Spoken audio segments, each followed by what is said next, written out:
Yes, ladies and gentlemen, we are back. And that was it. The World Cup final, Qatar 2022. Argentina and Messi are champions of the world, beating France in a penalty shootout. Mbappe gets 3 goals in the 120 minutes played. Steve, what did you think of the game? Greatest game of football I've ever seen, I think. It was absolutely mint. It had everything, didn't it? You had VAR drama, you had penalties, you should have had a red card probably. You had the big ticket players turning up and doing bits. You had Messi scoring, you've got Mbappe scoring a hat-trick. It was enthralling. And I've got to give a shout out to Deschamps for making it a game. Gareth Southgate could learn a thing or two by seeing how you change a game when things aren't going your way, being bold, being brave, making substitutions in the first half, making the changes that were needed to get back into the game. And that's why we had that game of football, because Deschamps got a big old pair of swingers and he took it to penalties in the end. I agree with that. Like when I saw some of the changes made, I thought, well, you know what? You've got one chance. You just got to go for it. Before we start doing the whole Mbappe and Messi chat, I just want to bring it back to Angel Di Maria. I know you don't like to talk about the guy too much, but only 4 players have scored at 3 World Cup tournaments for Argentina. Diego Maradona. Steve, come back. Come back, Steve. Diego Maradona, Gabriel Batistuta, Lionel Messi, and Angel Di Maria. I mean, honestly, 28 finals, 11 goals, 2 assists. He shows up in the big games where it counts. And I actually think they took him off too early. Thoughts on him? Yeah. Is that it? He's a fucking widget at the end of the day. Come on. Moving on. McAllister. He has an assist in the World Cup final from Brighton. He's honestly, I want to see him. He's someone that's really took himself up to the next level at this World Cup. Yes. Captured a lot of people's attention. Enzo. I couldn't hear what was being said. Was it the young player of the tournament that he's just been given? Yes, he won young player of the tournament, yeah. Brilliant. Absolutely fantastic. And his club form's sensational as well. Real top-level player he's going to be in the near future. Martinez, he is such an asset going into a penalty shootout. It's frightening. He literally just stacks the chips in your favour. Unbelievable. You can go through literally Rafael Varane. I think Rafael Varane's now lost 3 finals in his career. That's it. Won 14 of them. Outrageous. Got injured a little bit at the end. It was a bit of a shame. You saw the pain. I mean, I think he's done well to even play in it, because you saw what happened to him earlier on in the season. So yeah, I mean, throughout the whole team, if I'm honest with you, I thought this is written in the stars for Messi. And seeing how Kylian had played for like the first 60 minutes or so, it looked like it just wasn't going to be have a shot until the 70th minute, was it? Was it 70th minute he had a shot? It was ridiculous, But then next thing you know, Bosch, there's a penalty. He steps up, goalkeeper could have saved it.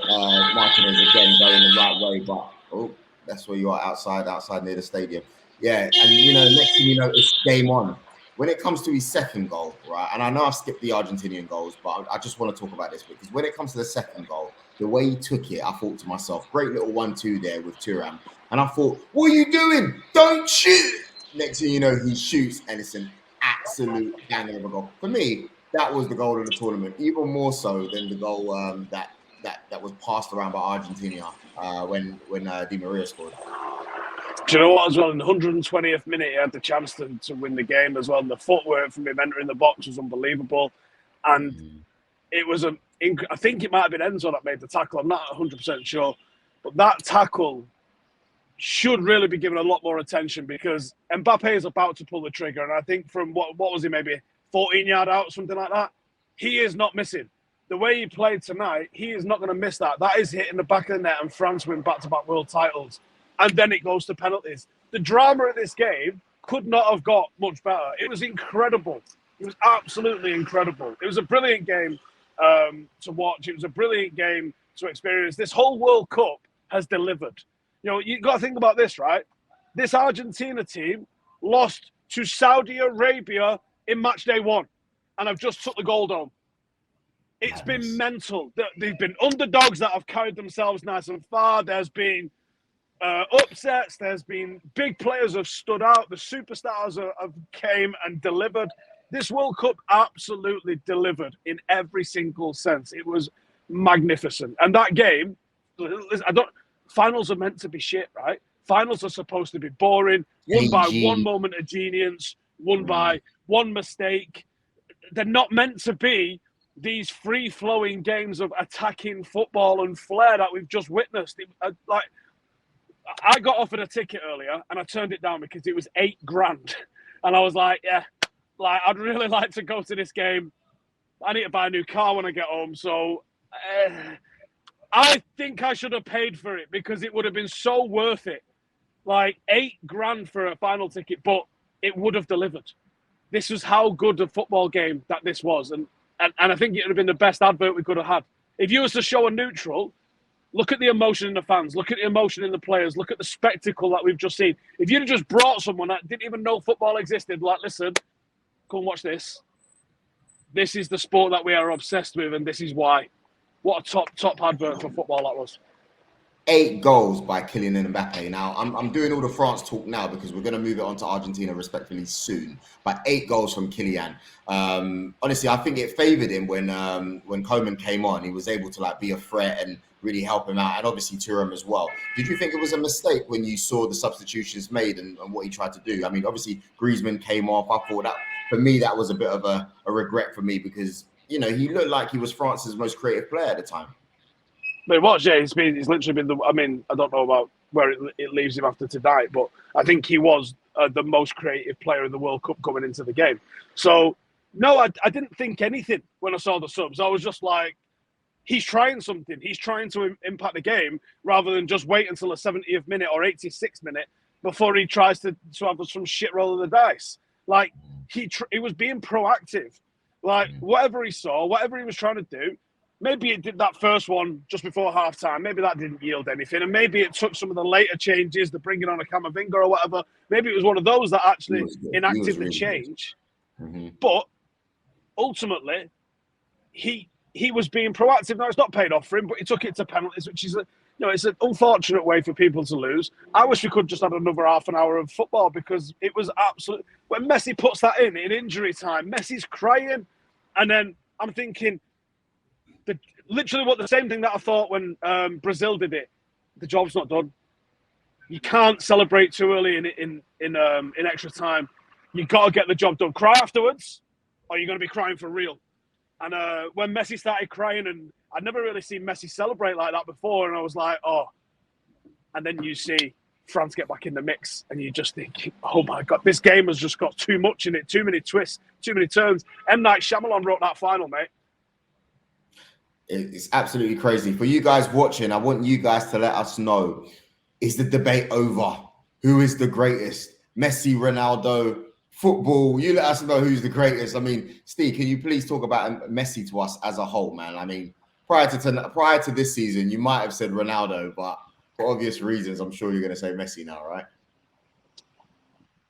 I don't really like doing that. I quite like just putting people in just these lot are all the same. Like I said the other day, we was on Vibe with Five.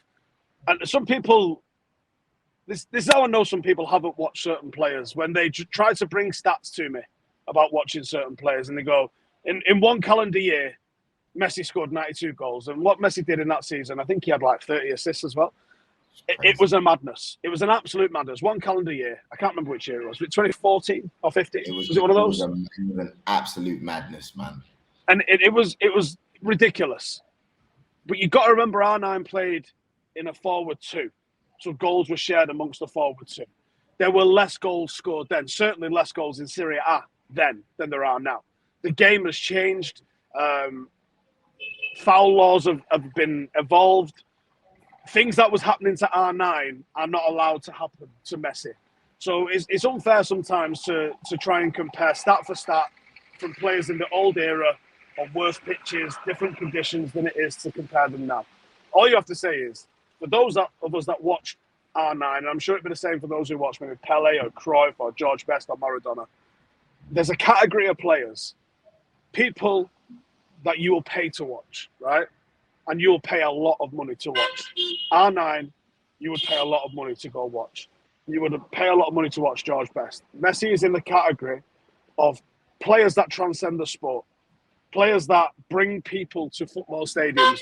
People are Messi fans more than they're football fans. And that's been the case for George Best. That's been the case for Pele. That's been the case for all of those greats.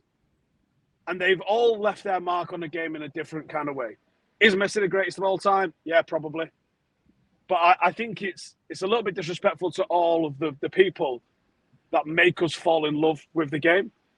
And there's a few, there's maybe like a dozen of them that are in that rare air of transcendent.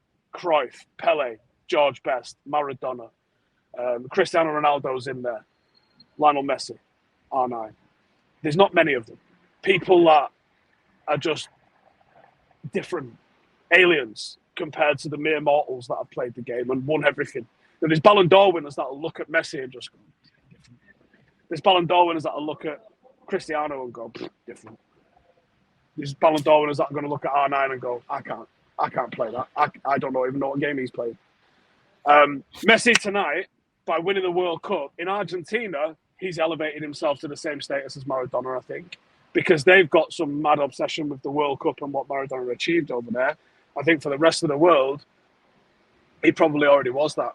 I think I've said this quite a few times now, so I'm not going to dwell on it too much, but I think there's a massive overemphasis on the World Cup as a competition for when it comes to judging people's careers.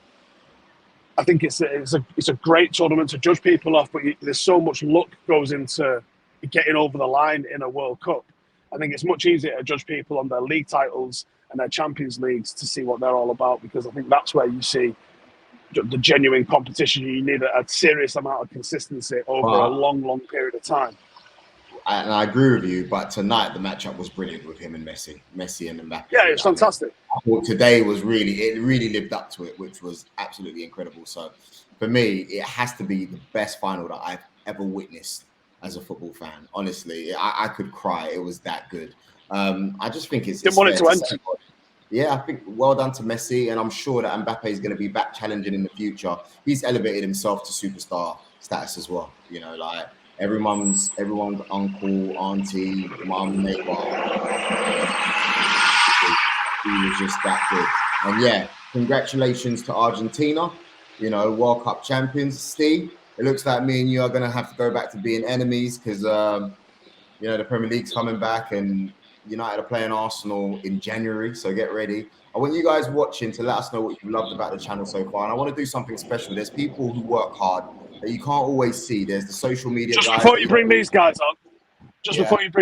on, Rio was meant to be on with us, but he's struggling getting signal around the stadium. I imagine it's absolutely chaos around there. And I was going to say it to Rio, but I'll say it to everyone that's involved with the channel.